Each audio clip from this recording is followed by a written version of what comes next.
우리가 예수님을 믿을 때 우리에게 주어지는 가장 큰 선물은 무엇이라고 생각합니까? 여러 선물이 있겠지만 가장 큰 선물은 바로 기쁨입니다. 가만히 생각해 보면 우리의 인생의 무거운 짐들과 그리고 죄의 짐을 우리 주님께서 대신 지심으로 말미암아 우리가 그것에서 해방되었다는 것을 잠잠히 묵상을 해보면 우리 속에 기쁨이 넘칠 수밖에 없습니다. 뿐만 아니라 우리의 인생의 무거운 짐들과 그리고 여러 가지 우리 마음속에 있는 어렵고 힘든 것들을 우리의 기도를 들으시고 해결해 주시는 분이 곁에 계시다라는 것을 잠잠히 묵상을 해보면 우리에게는 그저 미소가 지어질 수밖에 없습니다. 그래서 말씀을 읽거나 기도하고 나면 이상하게 마음이 평화로워집니다. 그런데 여러분의 생활이 그렇던가요? 항상 웃기만 하던가요? 그렇지 않지 않습니까? 그래서 우리가 예수님을 믿을 때 반드시 기쁨만 주어지는 것이 아니라는 것입니다. 정반대로 눈물과 애통도 알게 된다는 것입니다. 오히려 예수님을 믿으면서 눈물이 더 많아지는 것 같습니다. 그런데 이 눈물은 기쁨의 눈물입니다. 우리가 구원의 주님을 만났다는 기쁨의 눈물이고 또 하나는 우리가 일찍 주님을 알지 못했다라고 하는 후회의 눈물이기도 합니다. 우리 인생의 문제를 놓고 기도할 때도 눈물이 더 많아졌습니다. 우리 자신뿐만 아니라 다른 사람을 위해서 생각하고 기도할 때마다도 눈물이 흐릅니다. 그것은 여전히 하나님의 사랑을 알지 못한 채 방황하는 가족, 친지, 친구의 안타까움의 눈물입니다. 때로는 우리에게 분노의 눈물이 일어나기도 합니다. 하나님의 뜻을 왜곡하여 거짓을 일삼는 죄의 세력들에 대한 분노의 눈물 또한 있습니다. 하나님 나라는 눈물 없이는 들어갈 수가 없습니다. 그런데도 하나님을 믿는다고 하는 사람들은 그저 기쁜 것만 좋고 슬프거나 눈물 흘리는 것은 피하려고 합니다. 안타까운 것은 오늘 우리들에게도 이 눈물이 사라지고 있다는 것입니다. 옛날에는 곧잘 울었고 기도하는 자리에는 눈물 방울이 뚝뚝 떨어졌는데 이제는 그런 모습을 보기도 힘들어져 가고 있습니다. 통곡하며 기도하던 소리도 사라져 가고 있는 세대가 되었습니다. 다시 우리의 눈물을 회복할 수 있어야 합니다. 주님은 하나님 나라를 위하여 애통해야 하는 자를 찾고 계십니다. 제 아들 녀석이 청년이 되어서 하는 말이 자기는 이때까지 아빠가 우는 모습을 한 번도 본 적이 없다는 겁니다. 그래서 가만히 생각해 보니 제가 참 많이 울었는데 말입니다. 정말 많이 울고 기도할 때마다 울었는데 우리 아들은 아빠의 그런 모습을 본 적이 없답니다.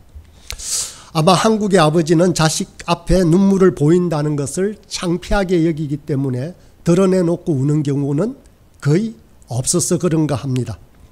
그렇지만 제 개인사를 놓고 보면 예수님을 믿고 더 많이, 정말 더 많이 울었던 것 같습니다. 애통한다는 것은 몹시 가슴 아파한다는 뜻입니다.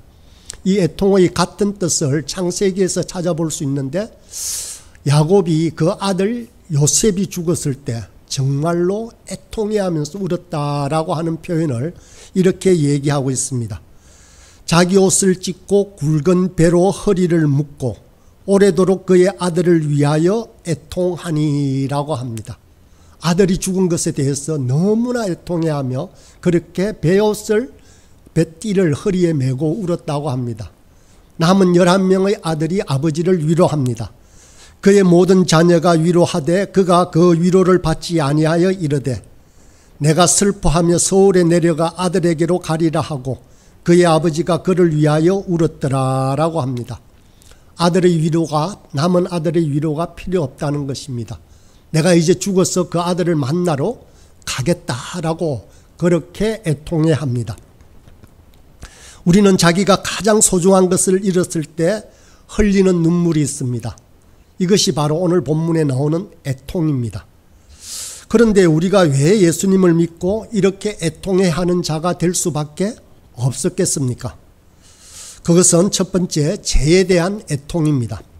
예수 믿기 전에는 잘 몰랐는데 예수님을 믿고 나니 죄에 대해서 아주 민감해집니다.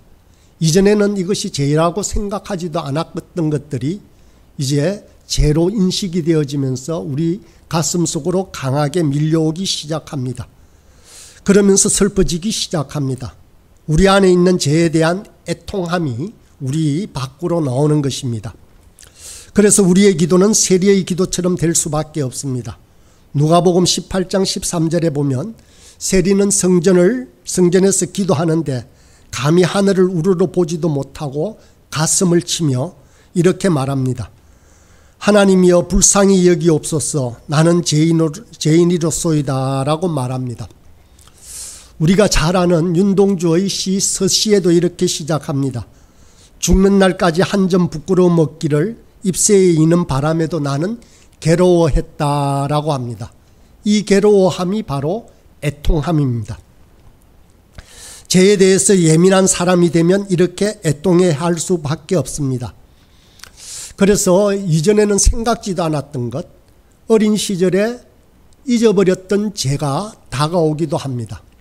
저도 청년의 때에 예수님을 믿었는데 처음 예수님을 믿고 수련회의 기도 때에 정말 제 어린 시절에 아주 사소한 것, 개구장이들 다 장난치지 않습니까? 그때의 죄까지도 생각나는 때가 있었습니다. 그런데 이상한 것은 우리가 이 죄에 대해서 애통해하고 애통해할수록 기뻐진다는 것입니다. 영혼의 채정처럼 속에 답답하게 걸려있던 것들을 다 토해내고 나면 얼마나 시원하겠습니까? 이렇게 애통해하는 사람이 점점점 사랑의 사람으로 변해갑니다. 이웃을 용서할 수 있는 마음은 바로 이 죄에 대한 애통에서부터 비롯되어집니다. 내 자신도 이렇게 온전하지 못한데 어떻게 다른 사람을 정죄할 수 있겠나 하는 마음이 생겨나는 것이 바로 애통함입니다. 서로 부족한 사람임을 깨닫고 서로 이해하고 서로 협력하려는 동병상련의 마음이 삭트는 것이 바로 이 애통함입니다. 하나님께서 우리에게 원하시는 것은 물질도 아니고 우리의 움직임이나 행동도 아니라고 했습니다. 상한 심령이라고 했습니다. 하나님께서 구하시는 제사는 상한 심령이다라고 말씀하셨습니다. 하나님께서 받으시는 것은 우리의 완전함이 아니라 죄 때문에 가슴 아파하는 바로 이러한 상한 심령입니다. 하나님은 이 상한 심령을 받으셔서 우리에게 용서의 은혜를 베푸시는 것입니다. 그러므로 우리의 완전함은 하나님의 용서함으로 오는 것이지 우리 자신의 능력으로 오는 것이 결코 아닙니다. 그렇기에 하나님 앞에 나가는 자는 아무리 그 행함이 선하다고 할지라도 아무리 악하다고 할지라도 하나님 앞에 나가는 모든 자들은 하나님께서 그 애통함을 보시고 받으신다는 것입니다.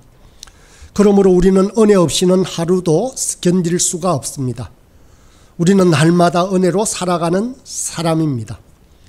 그런데 이런 은혜로 살아갈 때 우리의 마음에 애통함이나 눈물이 있다라고 할지라도 우리는 행복해집니다.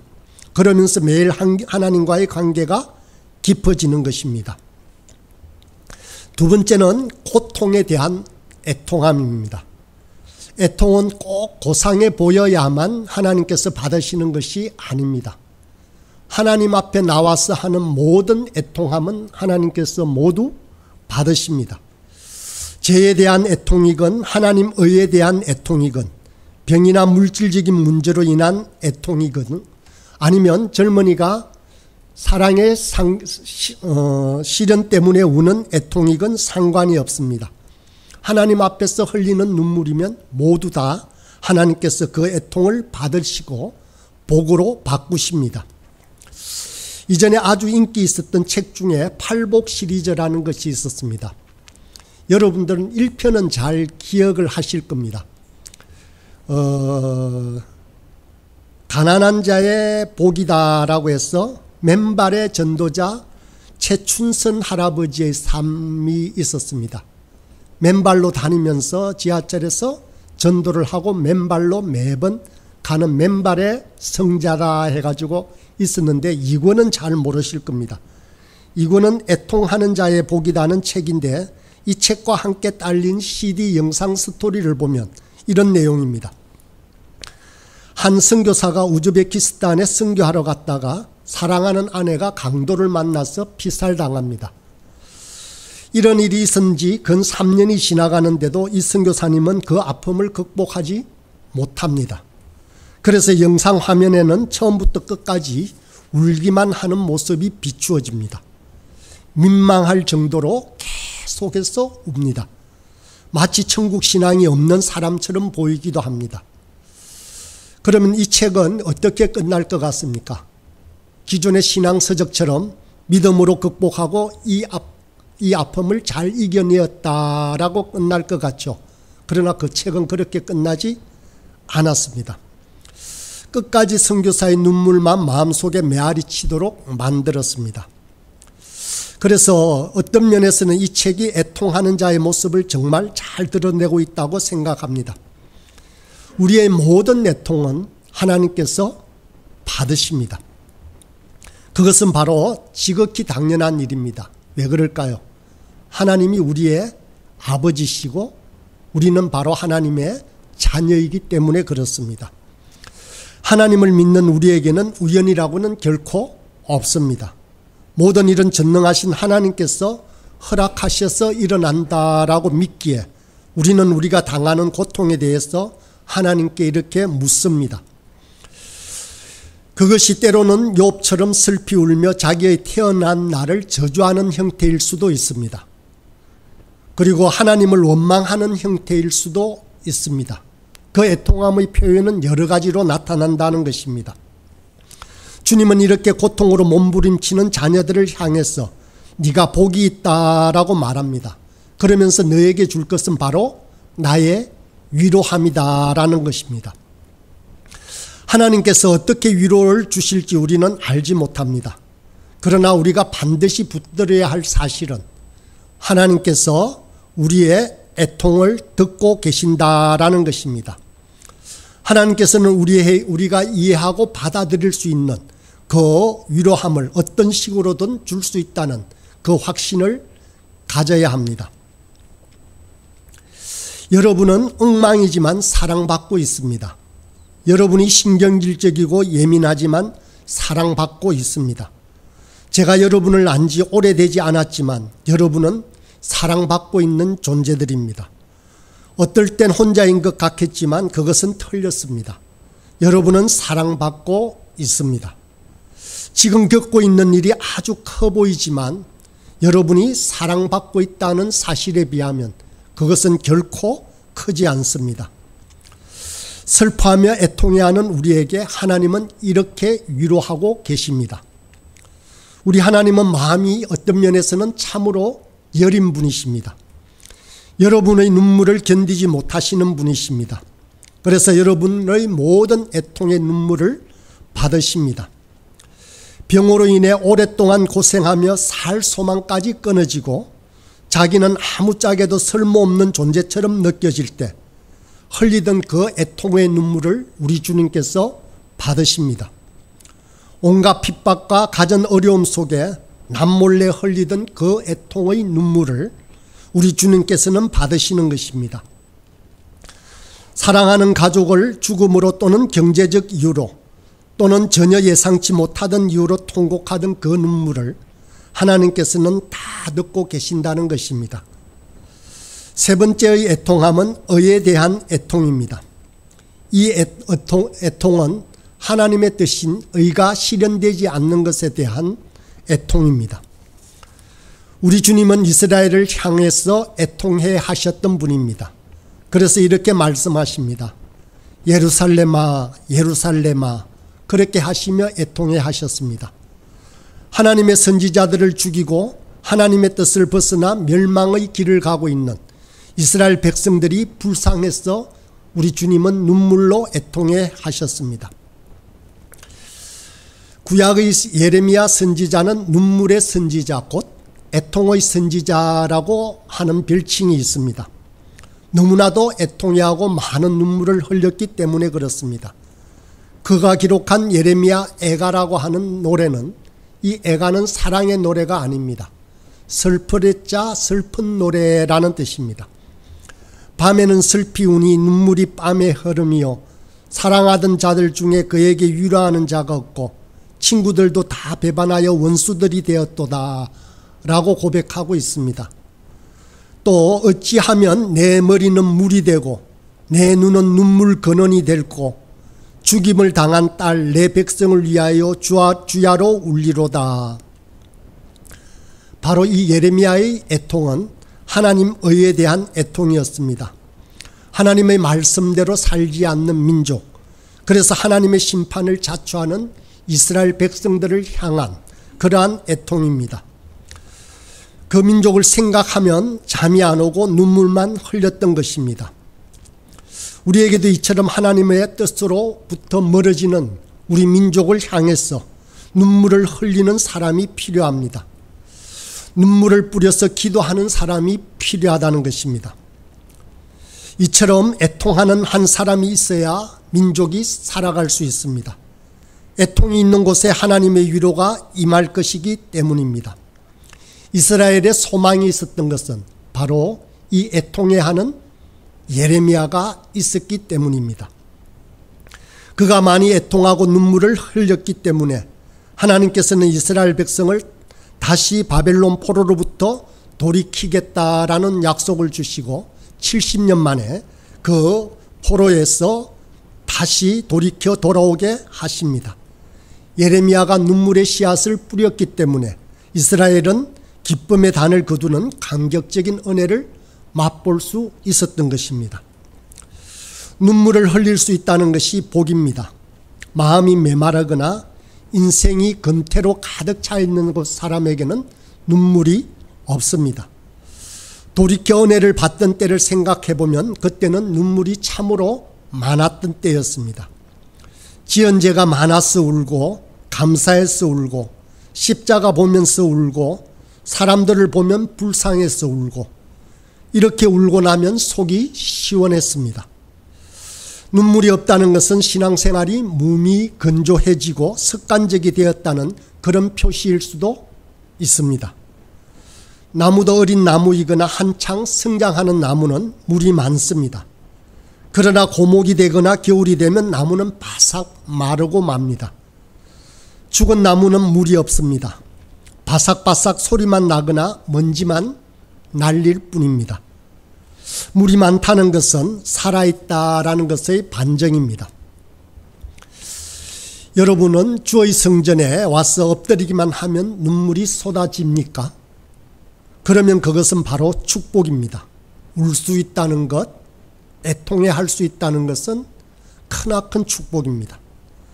애통의 눈물은 하나님이 받으시기 때문이기도 그렇지만 애통 그 자체가 바로 축복입니다. 울면 속이 시원합니다. 눈물이 있다는 것은 그래도 삶에 대한 기대와 희망이 있다는 증거입니다. 인생의 희망을 포기한 사람은 눈물이 없습니다. 무미건조한 일상사만 반복될 뿐입니다. 마음이 강팍한 사람 또한 눈물이 흐르지 않습니다. 바리새인들이 그랬습니다. 세리는 가슴을 치면서 자기 잘못을 회개하는데 이미 심령이 마르고 완고해진 바리새인들은 눈물 대신 비판의 말이 나와서 다른 사람들마저 죽이고 맙니다. 하나님은 애통하는 자를 위로하십니다. 무엇보다도 애통하는 우리와 함께 하심으로 우리를 위로하십니다. 우리가 흘리는 눈물을 아무도 받아주지 않거나 아무도 듣지 않는다면 정말로 그 상황은 절망적일 것입니다. 그러나 우리의 눈물과 우리의 애통해하는 애통함을 하나님께서 반드시 듣고 계신다는 것입니다. 이전에 제가 시편을 읽다가 정말로 감동적인 한 문장이 정말 내리에 남아서 계속해서 묵상했던 적이 있습니다. 그것이 시편 56편 8절입니다. 그 속에는 나의 눈물을 주의 병에 담으소서라는 구절이 있습니다. 내가 흘리는 눈물을 주님이 가지고 계신 그 병에 담으소서라고 하며 기도하는 것입니다. 그렇습니다. 우리 주님께서는 우리가 흘리는 눈물을 주님의 병에 담고 계십니다. 우리가 흘린 눈물은 결코 헛되이 땅에 떨어지지 않는다는 것입니다. 우리가 하나님 앞에 서는 날 하나님은 우리에게 이 눈물병, 눈물 종지를 보이면서 내가 흘리던 눈물 하나도 떨어지지 않고 하나님께서 다 받아두셨다고 우리에게 보여주실 것이라 말씀하시는 것입니다. 또한 하나님의 위로는 그냥 추상적인 것이 결코 아닙니다. 고통받는 만큼 행복으로 바닥에 있는 만큼 높은 것으로 올리실 것입니다. 이사야 선지자는 이렇게 말합니다. 슬픔 대신 기쁨과 화관을, 근심 대신 찬송의 옷을 주시는 하나님이시다라고 말씀합니다. 이것은 단지 우리가 죽은 후에 누리게 될 천국의 위로를 말하는 것이 결코 아닙니다. 이 땅에 살아가면서 하나님께서는 분명한 위로를 주실 것이다 라는 것입니다. 그래서 이스라엘도 실제적으로 바벨론 포로에서 돌아오는 그러한 위로를 받게 됩니다. 하나님은 우리 인생에서 한박 웃음을 가져다 주심으로 우리를 위로하십니다. 천국에서 행복하게 잘 살면 되지가 아닙니다. 이 땅에 살면서 우리에게 기쁨을 주신다라는 것입니다. 눈물을 흘리며 씨를 뿌리는 자는 기쁨으로 반드시 거두게 되어 있습니다. 하나님은 한나의 눈물의 기도를 들으시고 아들을 주셨습니다. 어거스틴의 어머니 모니카의 눈물의 기도는 방탕한 아들 어거스틴을 회개케 하고 그를 놀라운 신학자로 만들어 주셨습니다. 하나님의 위로는 실제적인 것입니다. 그 위로는 이 땅에서부터 받게 되는 큰 은혜라는 것입니다. 자녀를 위하여 또는 가족을 위하여 또는 내 인생에 흘린 눈물에 대해서 하나님께서는 반드시 갚아주십니다. 그러나 우리에게 무엇보다도 가장 큰 위로는 바로 하나님께서 하나님 자신을 우리에게 주셨다는 사실입니다. 애통함은 마치 몸이 아픈 것과 같습니다. 아프면 온 신경이 상처 부위가 있는 그곳으로 향하게 되어 있습니다. 집에서 가장 중요한 사람은 누구일 것 같습니까? 아버지일까요? 어머니일까요? 옛날에는 아버지인데 요즘은 어머니일까요? 그렇지 않습니다. 가장 중요한 사람은 아픈 사람입니다. 가족 중에 누군가가 한 명이 크게 아프면 어떻게 됩니까?